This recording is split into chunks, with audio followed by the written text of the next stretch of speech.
जनता party BJP के प्रदेश अध्यक्ष को चुनाव आयोग की ओर से एक नोटिस भेजा गया है, जो कि एक चुनावी अभियान वीडियो से जुड़ा हुआ है। इस नोटिस में राज्य के राजनीतिक हलचल में नई चर्चा को जन्म दिया है। इस पूरे मामले के केंद्र में एक प्रचार वीडियो है, जिसमें एक बच्चे का इस्तेमाल किया गया था। इस मामले की शुरुआत बीजेपी के एक चुनावी प्रचार वीडियो से हुई, जिसमें एक बच्चे को दिखाया गया है। यह वीडियो सोशल मीडिया पर वायरल हो गया और इसके बाद चुनाव आयोग ने इस पर संज्ञान लिया, मतलब कोई एक्शन लिया। चुनाव आयोग ने नोटिस में स्पष्ट किया कि बच्चों का इस्तेमाल चुनावी प्रचार के लिए करना न केवल अनैतिक है, बल्कि यह चुनाव आयोग की गाइडलाइंस का भी उल्लंघन है। चुनाव आयोग की गाइडलाइंस के अनुसार बच्चों को किसी भी तरह के राजनीतिक प्रचार में शामिल नहीं किया जा सकता।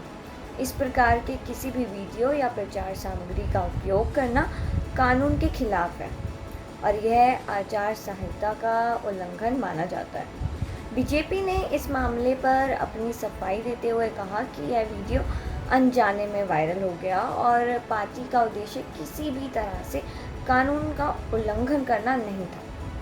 पार्टी ने कहा कि वह चुनाव आयोग के सभी नियमों का पालन करते हैं और यह घटना एक गलती थी। चुनाव आयोग ने बीजेपी के इस स्पष्टीकरण को गंभीरता से लिया है, लेकिन यह भी स्पष्ट किया है कि कानून का उल्लंघन किसी भी परिस्थिति में बर्दाश्त नहीं किया जाएगा। आयोग ने बीजेपी अध्यक्ष से इस मामले में सफाई मांगी है और उन्हें नोटिस का जवाब देने के लिए समय दिया है। यदि चुनाव आयोग को बीजेपी की सफाई संतोषजनक नहीं लगती है, तो इस मामले में पार्टी के खिलाफ सख्त कार्रवाई की जा सकती है। बच्चों का चुनावी प्रचार में इस्तेमाल करना कई कारणों से गलत माना जाता है। सबसे पहले यह नैतिक रूप से अनुचित है। बच्चों को राजनीतिक की जटिलताओं से दूर रखना जाना चाहिए और उन्हें किसी भी तरह के प्रचार का हिस्सा नहीं बनाया जाना चाहिए। दूसरा, चुनाव आयोग की गाइडलाइंस में स्पष्ट रूप से कहा गया है कि चुनावी प्रचार में बच्चों का इस्तेमाल नहीं किया जा सकता। यह कानून का उल्लंघन है और इस पर सख्त कार्रवाई हो सकती है। तीसरा, बच्चों का इस्तेमाल चुनावी प्रचार में करना उनके अधिकारों का हनन है। उन्हें बचपन का आनंद लेने का अधिकार है और उन्हें किसी भी तरह की राजनीतिक गतिविधियों से दूर रखा जाना चाहिए। इस मामले में हरियाणा की राजनीति में हलचल मचा दी है। विपक्षी दलों ने बीजेपी पर निशाना साधते हुए कहा कि पार्टी चुनावी लाभ के लिए किसी भी हद तक जा सकती है, यहाँ तक कि बच्चों का इस्तेमाल भी कर रही है। कांग्रेस और अन्य विपक्षी दलों ने चुनाव आयोग से सख्त कार्रवाई की मांग की है। वहीं बीजेपी के समर्थकों का कहना है कि यह मामला बड़ा चढ़ाकर पेश किया जा रहा है और विपक्षी दल इस मुद्दे का राजनीतिकरण कर रहे हैं। उनके अनुसार यह सिर्फ एक गलती थी और इसका चुनावी नैतिकरण से कोई लेना देना नहीं है।